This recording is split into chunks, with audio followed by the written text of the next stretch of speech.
நல்ல மேய்ப்பன் இயேசுவின் நாமத்தினாலே உங்கள் அனைவருக்கும் வாழ்த்தல் செலுத்துகிறேன். நாங்கள் தொடர்ச்சியாக எங்களுடைய செய்தியை பார்த்து கொண்டு வருகிறோம்.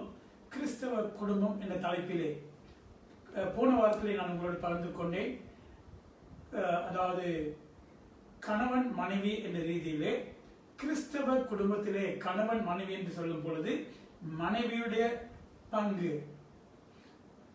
நான் போன வாரம் பேசும் பொழுது நான் ஒரு குறிப்பிட்ட காரியத்தை ஞாபகப்படுத்தின உங்களுக்கு, ரட்சிக்கப்பட்டு பரிசுத்தாவியை பெற்று ஞாயிற்றுக்கிழமை ஆராதனையிலே பங்கு பெற்று கொண்டு வருகிற தசமபாகம் கொடுக்கிற காணிக்கை கொடுக்கிற கடமைக்கு ஆலயத்திலே பங்கு பெற்று கொண்டு வந்து வசனத்தின் பிரகாரம் வாழாத கணவன்மார்கள் வீட்டிலே இருப்பார்களா இருந்தால் அவர்களை எப்படி ஆதாயப்படுத்திக் கொள்வது, மனைவியுடைய கடமை என்ன என்பதை குறித்து நான் பேசினேன்.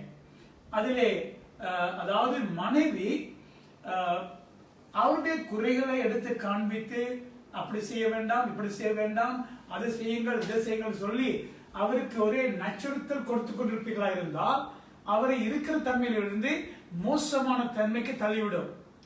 ஆகவே அதை விட உங்களுடைய வாழ்க்கையிலே நீங்கள் எந்தெந்த காரியத்தை கடைபிடித்து அவருக்கு உதாரணமாய் வாழ்ந்து உங்களுடைய வெளிச்சம் பிரகாசிக்கத்தக்கதாக, மத்தேயு 5ஆம் அதிகாரம் 16ஆம் வசனத்தில் சொன்னவண்ணமாக உங்களுடைய வெளிச்சம் அவருக்கு பிரகாசமாய் இருக்குமா இருந்தால் அவருடைய மனசாட்சி உணர்த்தப்பட்டு அவர் நாளடைவிலே நீங்கள் எதிர்பார்க்க வண்ணமாக வசனத்திலே நடக்கிற ஒரு ஆவிக்குரிய மனுஷனாய் வந்து விடுவார்.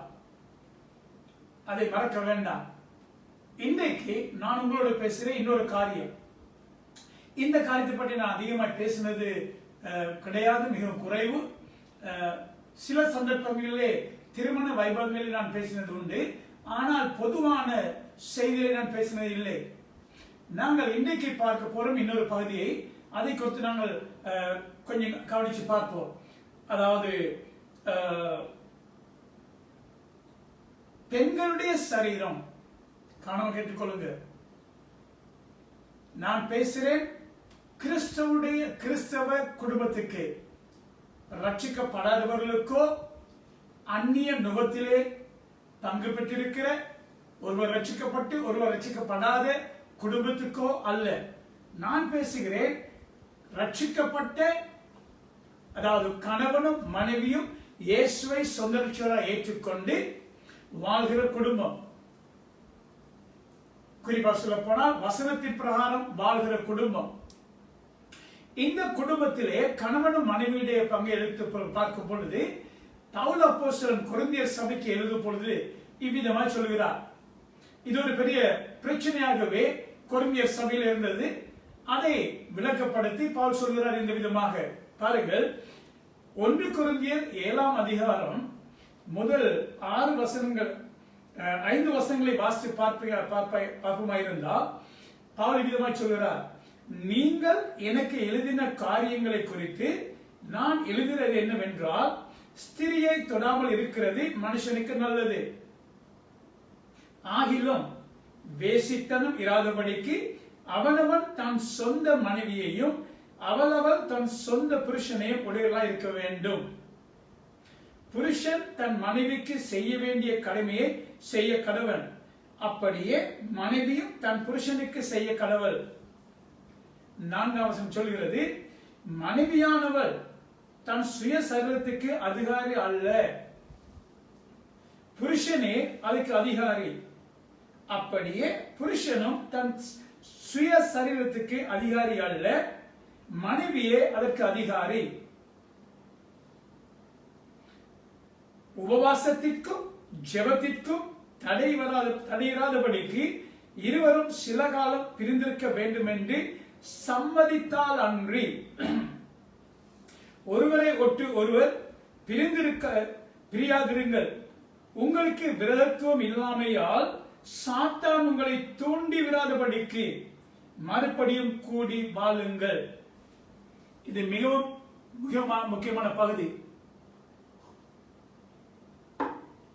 இங்கே பாருங்கள்,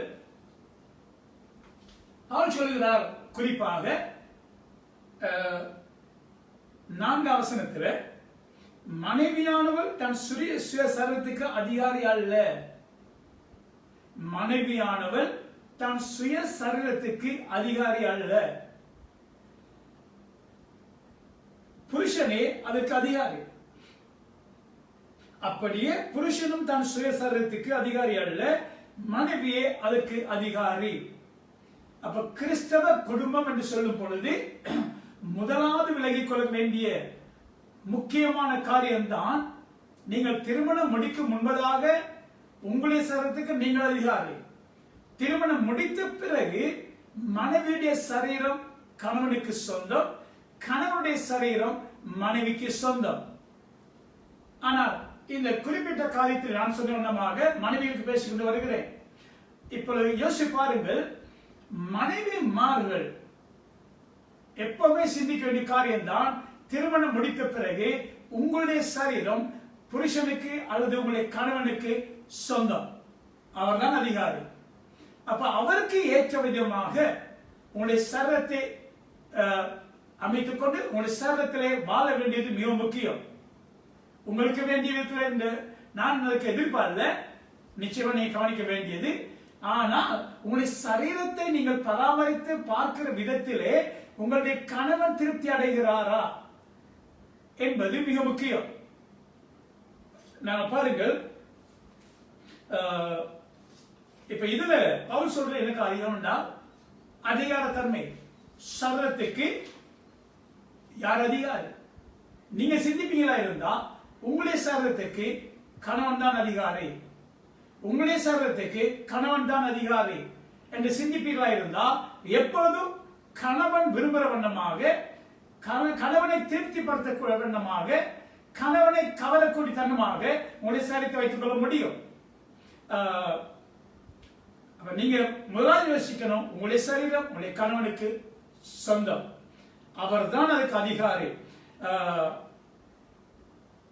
இன்னொரு சொல்ல போனா, ரெண்டு பேருமே வசனத்தின்படி வாழ்விகளா இருந்தால் கணவனை யோசிக்கணும், என்னுடைய சரீரம் மனைவிக்கு சொந்தம், மனைவி யோசிக்கணும், என்னுடைய சரீரம் கணவனுக்கு சொந்தம். அப்ப கணவன் கூட நான் இன்னைக்கு மனைவிக்கு பேசுறதுனால மனைவியுடைய பகுதியை கூடுதலாக பேசுவேன். கணவன்மார்களும் சிந்திக்க வேண்டிய ஒரு காரியம் தான், நீங்கள் திருமணம் முடிக்கும் முன்பதாக உங்களுடைய சரீரத்தை எந்த விதமாக கவனித்தீர்களோ அதை நான் பேச விருப்பம் இல்லை. ஆனால் திருமணம் முடித்த பிறகு உங்களுடைய சரீரத்துக்கு உங்களுடைய மனைவி அதிகாரி. அப்படியா இருந்தால், அதாவது உங்களுடைய சரீரத்தை அவளுக்கு திருப்தியான, அவளுக்கு விருப்பமான விதத்திலே வாழ வேண்டியது மிக முக்கியம். உங்களுடைய சரீரத்தை உங்களுடைய மனைவி விரும்புகிற விதத்திலே பயன்படுத்துவது விருப்பம் முக்கியம். அதை நீங்க சிந்திக்க வேண்டும். உங்களுடைய சரீரத்தை பாதுகாத்துக் கொள்ள, உங்களுடைய சரீரத்தை பராமரிக்கிற விதம், உங்களுடைய சரீரத்தை கவனித்துக் கொள்ள வேண்டிய விதம், இது எல்லாமே புருஷன்மார்களுடைய கையில தங்கி இருக்கு. அப்ப அதுல அவள் சொல்றார் என்னன்னு சொன்னால், உண்மையாகவே அப்ப இந்த சரீரத்தை எந்த காரணத்தை கொண்டும் கணவனோ மனைவியோ துஷ்பிரயோகம் பண்ணக்கூடாது, பிள்ளையாய் நடத்தக்கூடாது. நீ கிறிஸ்தவ குடும்பங்களிலே பார்க்கிறோம், தங்களுடைய சரீரம், அதாவது மனைவிமார் எடுத்து போனா அவளுடைய சரீரம் கணவனுக்கு சொந்தம் என்று சொன்ன போதிலும் கூட பல சந்தர்ப்பங்களிலே சரீரத்தை துஷ்பிரயோகம் பண்ணுவார்கள். இந்த துஷ்பிரயோகம் என்று நான் சொல்லும் பொழுது சில நேரங்களில் பார்க்கிறோம், உண்மையாகவே இந்த குடும்ப வாழ்க்கை, கிறிஸ்தவ குடும்ப வாழ்க்கையிலே அந்த சரீரத்தை சரியாய் வைத்துக் கொள்ளாமல் பிழையான விதத்திலே நடத்துவது, பிழையான விதத்திலே அதை செயல்படுத்துவது, இதன் நிமித்தமாக இன்றைக்கு அநேக குடும்பங்களில் விவாகரத்துகள் ஏற்படுகிறது. அதாவது குடும்ப வாழ்க்கையிலே நிறைய பிரச்சனை, குடும்பங்கள் அநேகமாய் சிதறடிக்க போகிறது, படப்பட்டிருக்கிறது. இது காரணம் சொன்னா மனைவிமார்கள் தங்களுடைய சரீரத்தை துஷ்பிரயோகம் பண்றபடியாக, அதே போல சில குடும்பங்களில் கணவன்மார்களும் அதே செயல்படுகிறார்கள். ஆனால் ஒருவர் அல்லது தங்களுடைய சரத்துக்கு சிந்திக்கும் பொழுது என்ன காரணத்தை கொண்டு அந்த கர்த்தர் கொடுத்திருக்கிற அந்த சந்தர்ப்பத்தை, கர்த்தர் கொடுத்திருக்கிற வாய்ப்பை, கர்த்தர் ஆசீர்வதித்திருக்கிற குடும்பத்தை நீங்கள் என்ன காரணத்தை கொண்டும் துஷ்பிரயோகம் பண்ணக்கூடாது. ரைட்? இங்க பாருங்கள், பவுல் என்ன சொல்றாரு பாருங்கள், திரும்ப வாசிப்போம். 1 கொரிந்தியர் 7ஆம் அதிகாரம் 5ஆம் வசனம்.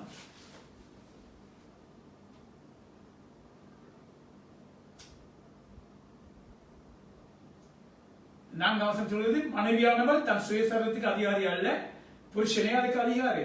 அப்படியே புருஷனும் தன் சுயசரத்துக்கு அதிகாரி அல்ல, மனைவியே அதற்கு அதிகாரி. உபவாசத்திற்கும் ஜெபத்திற்கும் தடை வராதபடிக்கு இருவரும் சில காலம் பிரிந்திருக்க வேண்டும் என்று சம்மதித்தால் அன்றி வேற எந்த காரணத்தை கொண்டும் பிரிந்திருக்க கூடாது. அது தேவனுடைய ஒழுங்கு, அது தேவனுடைய ஒழுங்கு. பவுல் தான் எபேசியரை சொல்றார், என்ன காரணத்தை கொண்டும் கணவன் மனைவி பிரிந்திருக்க கூடாது. அப்படி பிரிந்திருக்க வேண்டும் இருந்தால் உபவாசம் மாத்திரம் காரணமா இருக்க வேண்டும். அது 2 பேருமே சம்மதிக்க வேண்டும். 2 பேருமே சம்மதிக்க வேண்டும். அப்ப சம்மதம் இல்லாமல் 2 பேரும் பிரிந்திருக்க கூடாது. இப்ப அதுல இன்னொரு பாதியை பாருங்க. உண்மையாகவே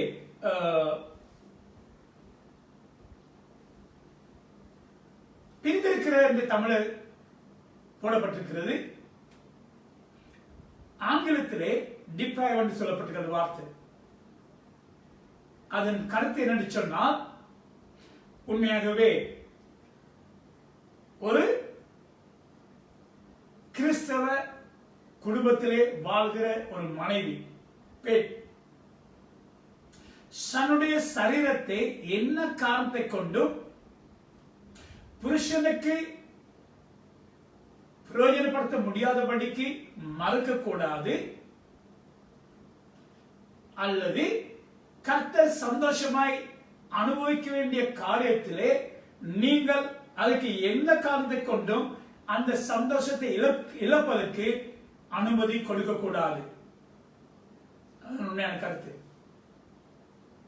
அப்ப குடும்ப வாழ்க்கையிலே கணவனும் மனைவியும் பிரிந்திருப்பார்களா இருந்தால் தங்களுடைய வாழ்க்கையிலே அனுபவிக்க வேண்டிய இன்பத்தை, அனுபவிக்க வேண்டிய சந்தோஷத்தை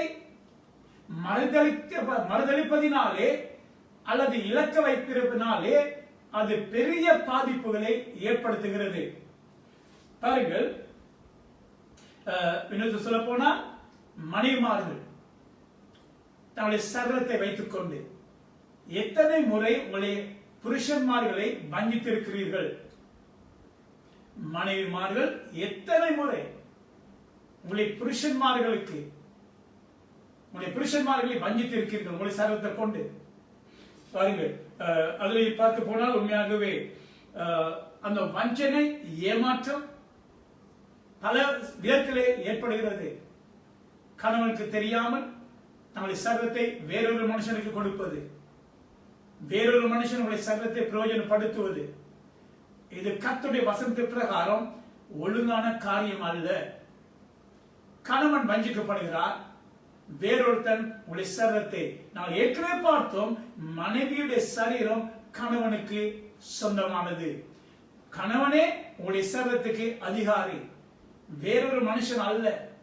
அப்ப என்ன காரணத்தை கொண்டும் உங்களுடைய அதிகாரியை, உங்களுடைய சரீரத்துக்கு அதிகாரியா இருக்கிற சொந்தக்காரரை வஞ்சிக்க கூடாது, ஏமாற்றக்கூடாது. அது நிறைய கிறிஸ்தவ குடும்பங்கள்ல சபைக்கு போய் வரப்படினாலே, ரட்சிக்கப்பட்டிருப்படினாலே அது செய்யலாம் என்று ஏற்றுக்கொள்ள வேண்டாம், அது அனுமதிக்க கூடாது. சரியா? அது மாத்திரமல்ல, இன்னொரு விதத்தில் சொல்ல போனால் சில பெண்கள் இருக்கிறாங்க, அவனுடைய சரீரத்தை வைத்து ஒரு ஆயுதத்தை போல, அதாவது புருஷனை கட்டுப்படுத்துவதற்கு, புருஷனை தங்களுடைய ஆதிக்கத்துக்கு கீழே வைத்துக் கொள்வதற்கு தங்களுடைய சரீரத்தை ஒரு ஆயுதமாக பாவிக்கிற பெண்கள் இருக்கிறார்கள். நான் திரும்ப சொல்றேன், பெண்கள், அதாவது கிறிஸ்தவ குடும்பங்கள் இருக்கிற மனைவிமார்கள் தங்களுடைய சரீரத்தை வைத்துக் கொண்டு தங்களுடைய புருஷன்மார்களை அவர்களுடைய கட்டுப்பாட்டுகளை கொண்டு வரத்தக்கதாக ஆயுதத்தை போல பாவிப்பார்கள். அது நல்ல காரியம் இல்லை. அது வேதத்தில் அனுமதி கொடுக்கப்படவே இல்லை. அதற்கு அது இன்னொரு பகுதி. இந்த காரணம் நிறைய பேர் குடும்பங்களில் ஏற்படுறபடினாலே புருஷன்மார்கள் உண்மையாகவே அதைரிய சூழ்நிலைக்கு தள்ளப்பட்டு அவசியம் இல்லாமல் அது வாழ்க்கையை பிழையான தீர்மானங்கள் எடுக்க நேரிடுகிறது. இது நிமித்தமாக உண்மையாக ஆரம்பத்தில் இது பெரிதாக தோட்டப்பட மாட்டாது. ஆனால் நாளடைவிலே பெரிய பாதிப்பு வந்த பிறகு நிறைய பேர் என்ன செய்வது என்று தத்தளிக்கிற தன்மைக்கும் தள்ளப்படுவார்கள். அது காரணமானது மனைவி.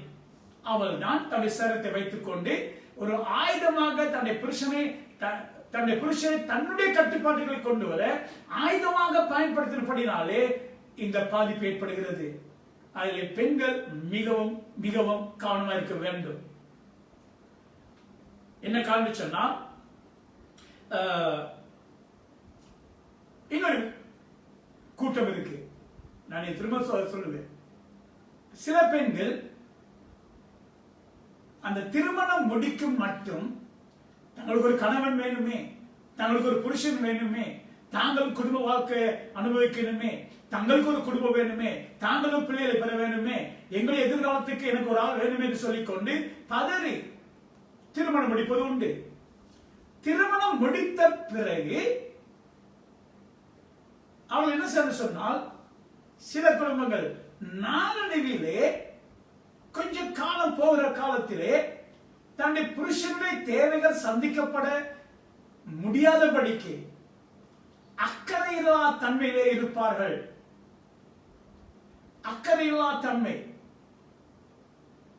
புருஷன் படுக்கைக்கு போனா மனைவி 3 மணி நேரம் பிந்தி போவார்.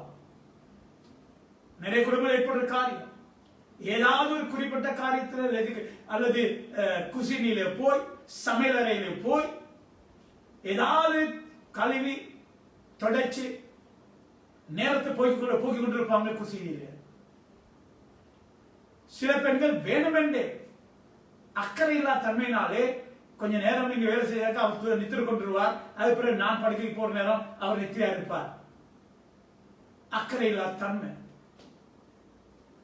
எனக்கு ஞாபகம் வருகிறது, மைல்ஸ் மன்ரோ என்று சொல்கிற ஒரு தேவனுடைய மனுஷன். அவர் கர்த்தரத்தில் போயிட்டார். அவர் சொல்கிற ஒரு காரியம் மிக முக்கியம். மீன் வாழ வேண்டுமா இருந்தால் தண்ணீர் தேவை. ஒரு செடி வாழ வேண்டுமா இருந்தால் மண் தேவை. ஒரு வாகனம் ஓட வேண்டுமா இருந்தால் பெட்ரோல் தேவை. அதே போல ஒரு புருஷன் திருப்தியாய் வாழ வேண்டுமா இருந்தால் அவருக்கு பாலுறவு உடலுறவு தேவை. அது இயற்கை. தேவனால் அமைக்கப்பட்ட இயற்கையான காரியம்.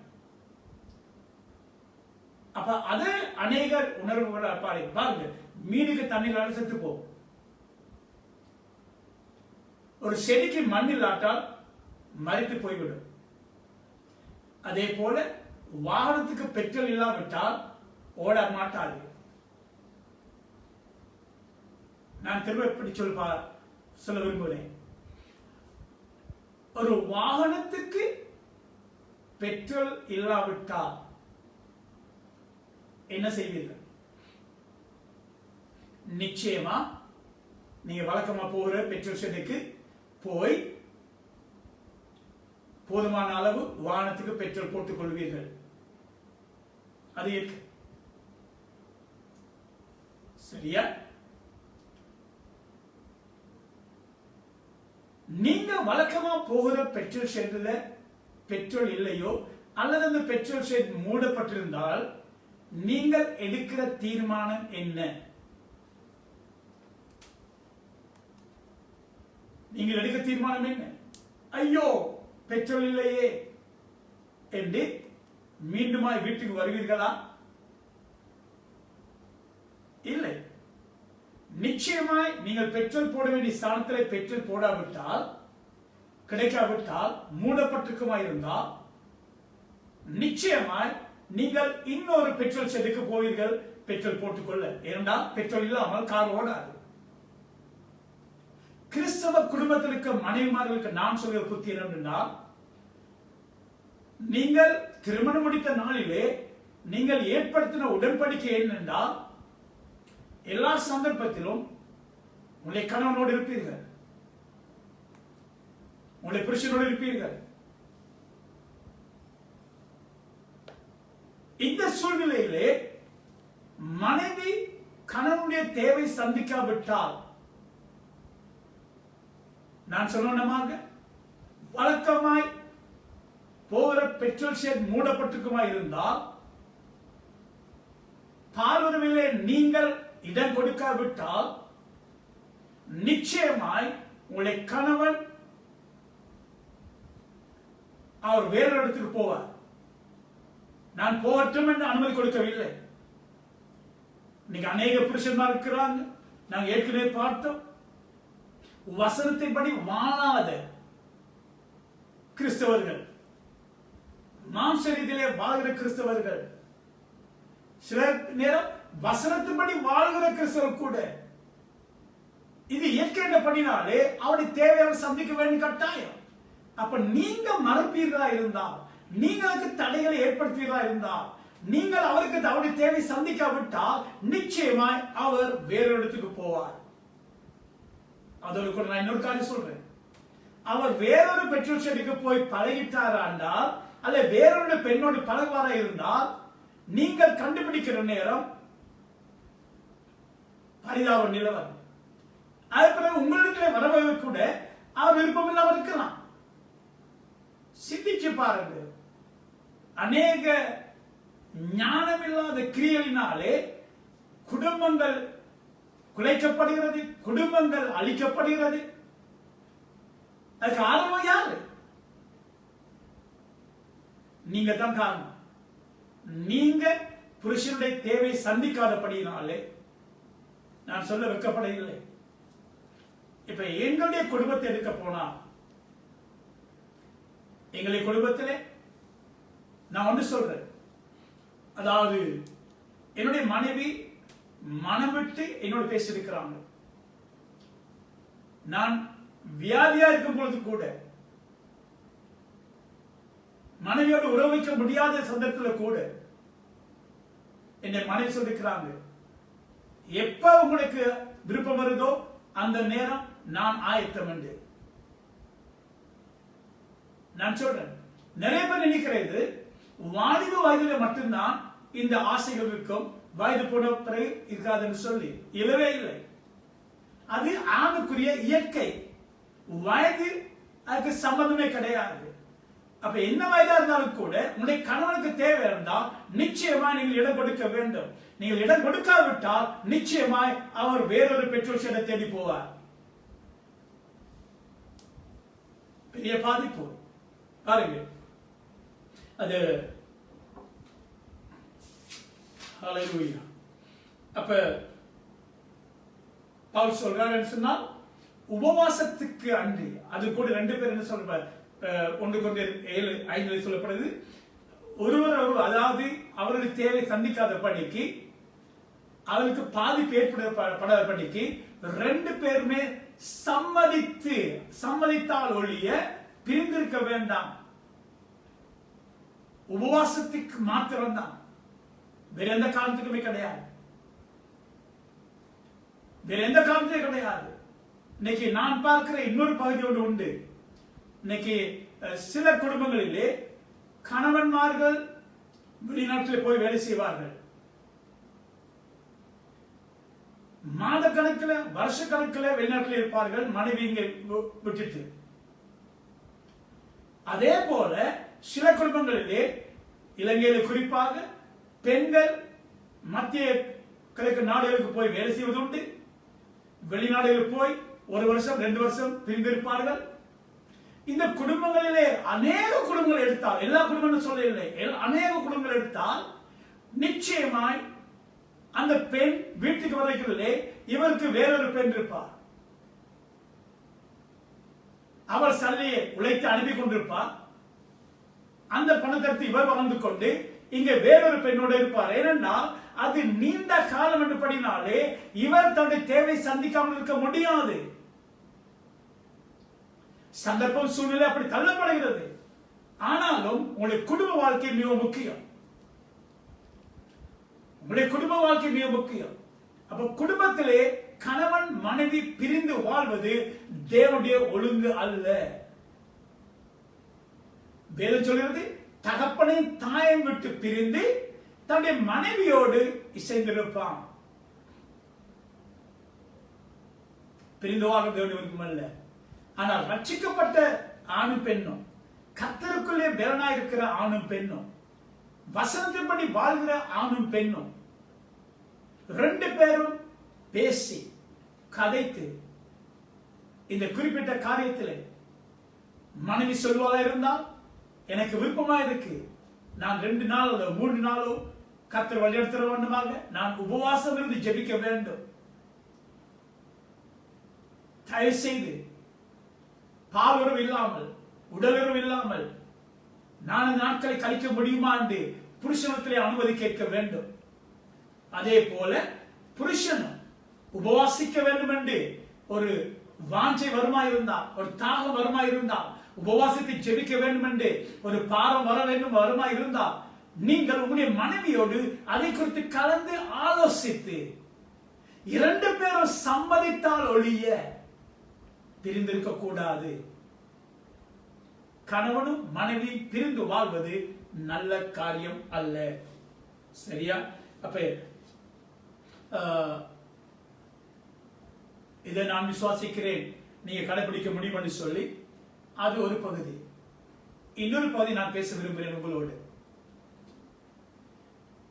மனைவிமார்கள் சில கணவன்மார்களும் தான், மனைவிமார்கள் தன்னுடைய சரீரத்தை பார்த்துக் கொள்கிற விதம், கவனித்துக் கொள்கிற விதம், முதலாவது நீங்க நினைச்சு கொள்ளணும், உங்களுடைய சரீரம் உங்களுடைய கணவனுக்கு சொந்தம். அவர் தான் உங்களுடைய சரீரத்துக்கு அதிகாரி. அப்ப உங்களுடைய சரீரத்தை நான் இதை குறித்து கொஞ்சம் ஆழமாய் ஆராய்ந்து பார்க்கும் பொழுது, உங்களுடைய சரீரத்தை கணவனை, அதாவது உங்களுடைய சரீரம் கணவனை கவரக்கூடிய விதத்திலே வைத்துக் கொள்ள வேண்டுமா? கணவனை கவரக்கூடிய விதத்திலே, அதான் நீங்கள் திருமணம் முடிக்கும் முன்பதாக உங்களுடைய சரீரத்தை எவ்விதமாய் பார்த்துக் கொண்டீர்கள்?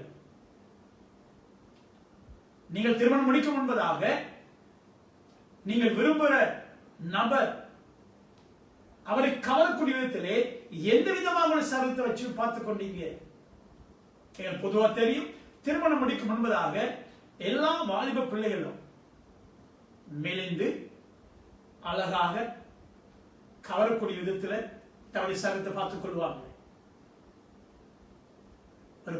ஒரு ஆண் விரும்பப்படக்கூடிய விதத்திலே தன்னை சரீரத்தை வச்சுக் கொள்வாங்க. அது இயற்கை, அது எல்லா பெண்களும் செய்யற காரியம். ஆனால் திருமணம் முடித்த பிறகு நீங்கள் உங்களுடைய சரீரத்தை எப்படி பார்த்துக் கொள்கிறீர்கள்? ஒரு காரியம் சொல்ல விரும்புகிறேன். நீங்க திருமணம் முடிக்கிறது ஆவியை அல்ல. கேட்டுச்சா? நீங்க திருமணம் முடிக்கிறது ஒரு ஆவியை அல்ல. நீங்க ஆவிக்குரிய வாழ்க்கை வாழ்றீங்க, சந்தோஷம். ஆனால் திருமணம் முடிக்கிறது ஒரு சரீரத்தை. திருமணம் முடிக்கிறது சரீரத்தை. அந்த சரீரம், நீங்க திருமணம் முடிக்கிற எந்த நபரா இருந்தாலும் அவருக்கு 2 கண்கள் உண்டு, 2 காதுகள் உண்டு, மூக்கு உண்டு, நாவு உண்டு, உணரக்கூடிய தன்மை எல்லாம் சரீரத்தில் இருக்கு, எல்லாமே இருக்கு, இயற்கை. அப்ப திருமணம் முடிக்கும் முன்பதாக நீங்கள் திருமணம் முடிக்க போகிற வாலிபன், ஒரு ஆண், அவர் உங்களை பார்க்கும் பொழுது எந்த விதமாய் கவரப்பட்டாரோ அந்த கவர்ச்சியை தொடர்ச்சியாக நீங்கள் பார்த்து வருகிறீர்களா? கவனித்து வருகிறீர்களா? ஏற்படுத்தி வருகிறீர்களா? அவர் என்னைக்கு பார்த்தாலுமே நீங்க அதே விதமா இருக்கிற பார்த்து அவரே ஆச்சரியப்பட கொடுக்கலே உங்களுடைய சர்வத்தை பார்த்துக் கொள்கிறீர்களா? இன்னைக்கு அநேக பெண்கள் திருமணம் முடிக்கும் மட்டும்தான், அது திருமணம் முடிச்ச பிறகு நான் காரியத்தை சாதிச்சிட்டேன், அவர் கவர்ச்ச என்னை பார்த்து கவரப்பட்டுட்டார், இப்ப திருமணம் முடிஞ்சது, இப்ப என்ன காரியங்கள் நடந்து முடிச்சாச்சு, அதுக்கு பிறகு சர்வத்தை கவனிக்கிறே கிடையாது.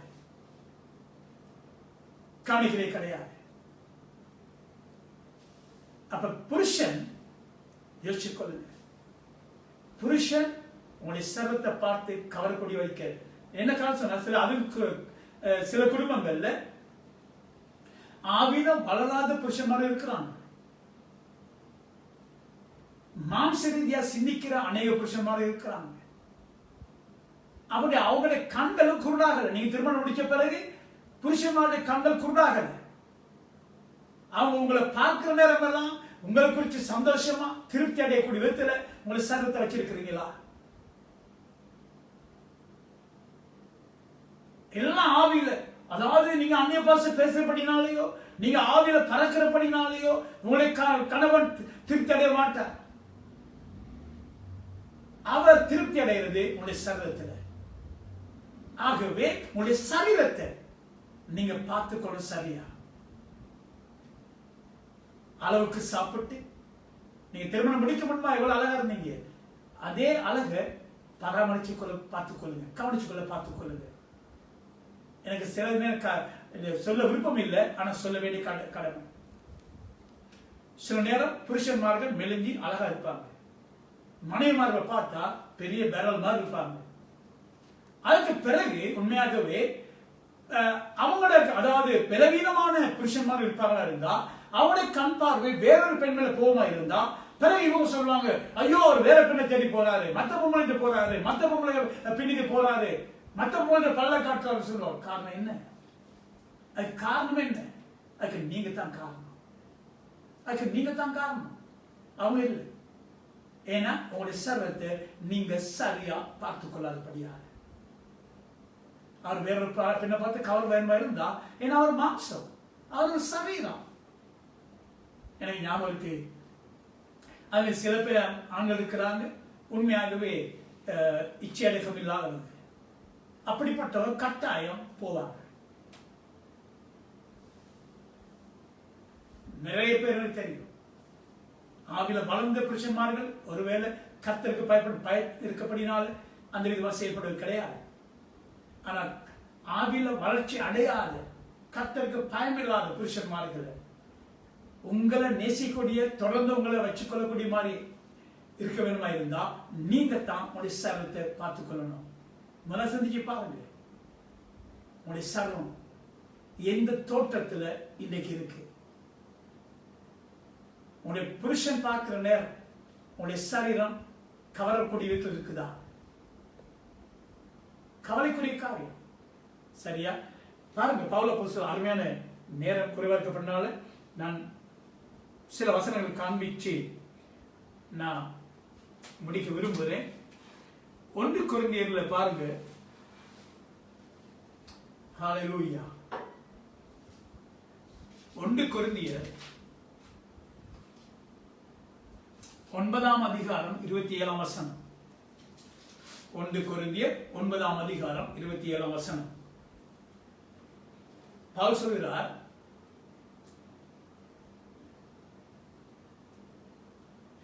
மற்றவர்களுக்கு பிரசங்கம் பண்ணுகிற நான் தானே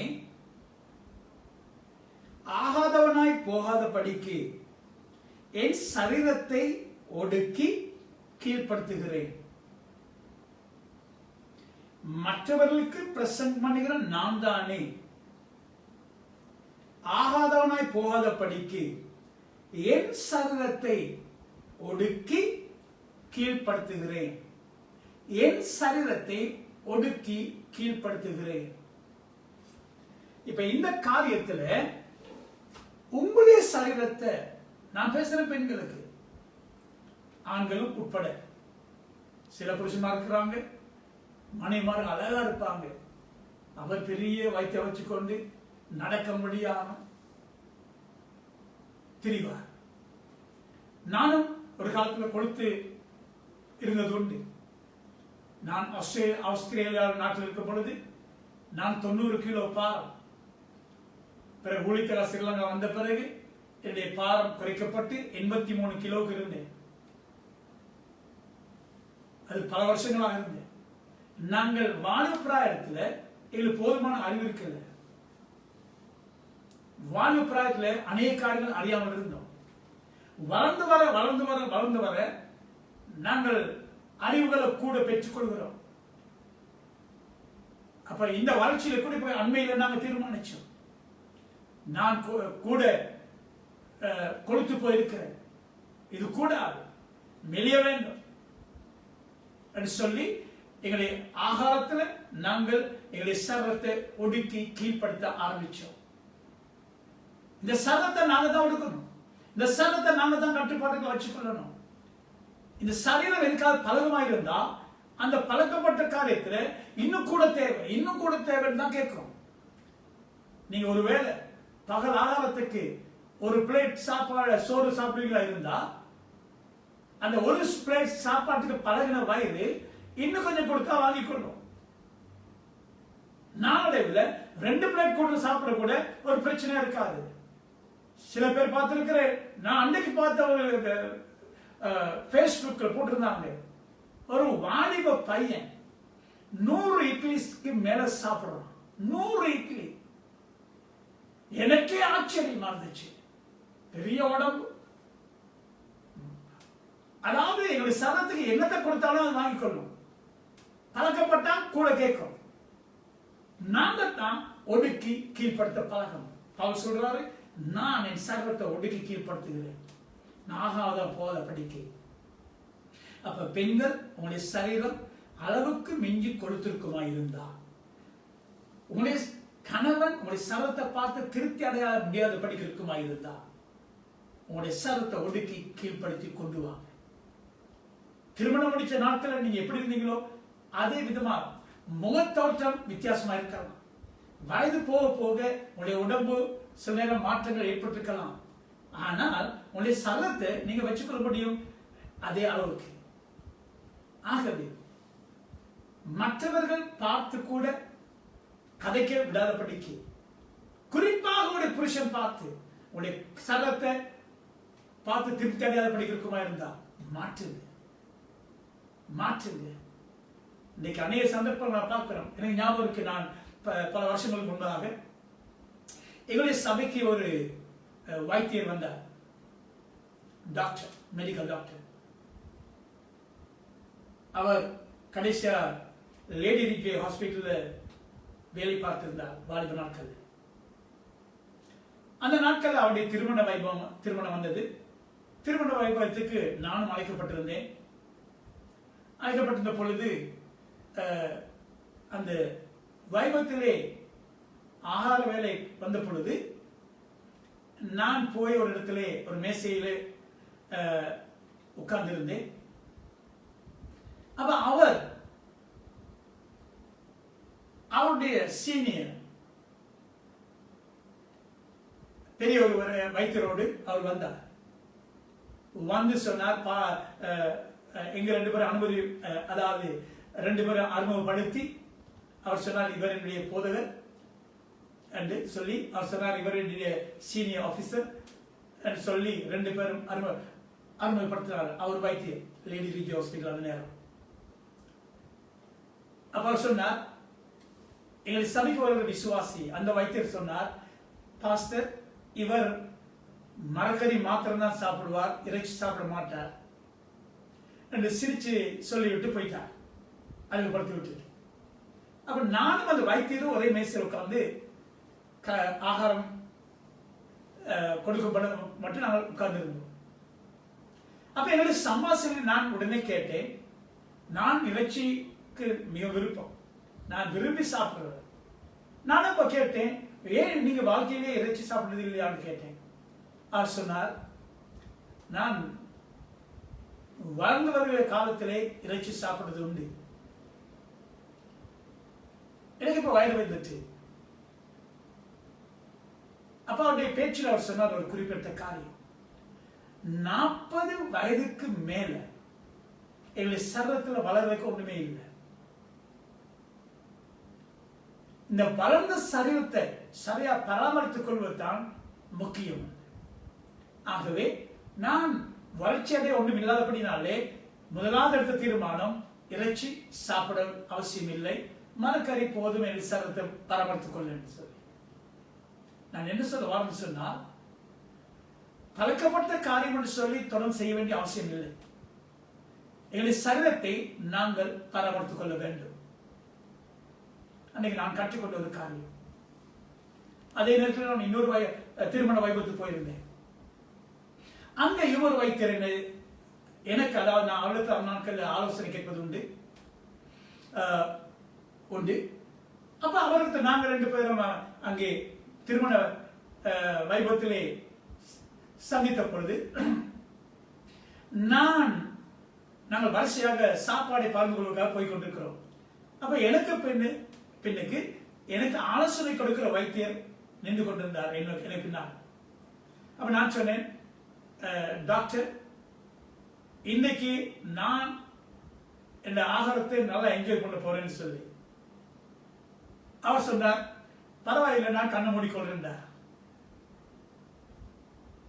என்ன காரணம் சொன்னா, திருமண வைபவத்தில் விசேஷ ஆகாரம் இருக்கு, நல்லா சந்தோஷமா அனுபவிக்க முடியும். ஆனா அது தேவையா? நான் கேட்க வேண்டிய மிக முக்கியமான கேள்வி.